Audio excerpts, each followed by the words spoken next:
আসন্ন জাতীয় সংসদ নির্বাচনকে সামনে রেখে সারা দেশের মতো খাগড়াছড়ির ৫ নং উল্টাছড়ি ইউনিয়নের ১ নং ওয়ার্ডের মোল্লাপাড়া এলাকায় নির্বাচনী তৎপরতা জোরদার করেছে বাংলাদেশ জাতীয়তাবাদী দল বিএনপি ও এর অঙ্গ সহযোগী সংগঠনগুলো। ১১ ডিসেম্বর বৃহস্পতিবার বিকেল ৩টার দিকে পানছড়ি উপজেলা যুবদলের যুগ্ম আহ্বায়ক মোহাম্মদ তাজুল ইসলাম স্বপন ও যুবদলের সদস্য সচিব মোহাম্মদ সেলিমের নেতৃত্বে এলাকায় লিফলেট বিতরণ কর্মসূচি পালন করা হয়। বিএনপির ভারপ্রাপ্ত চেয়ারম্যান তারেক রহমান ঘোষিত রাষ্ট্র মেরামতের ৩১ দফা কর্মসূচি প্রচার এবং ধানের শীষের পক্ষে জনমত তৈরির অংশ হিসেবে এই প্রচারণা চালানো হয়।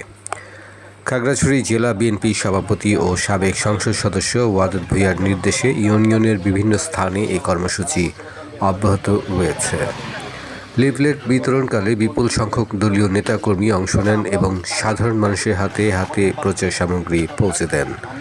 গণতন্ত্র পুনরুদ্ধার ও ভোটাধিকার প্রতিষ্ঠায় বিএনপির এই কর্মসূচিকে নেতাকর্মীরা গুরুত্বপূর্ণ পদক্ষেপ হিসেবে উল্লেখ করেন। Desk news, Kalchakra 24।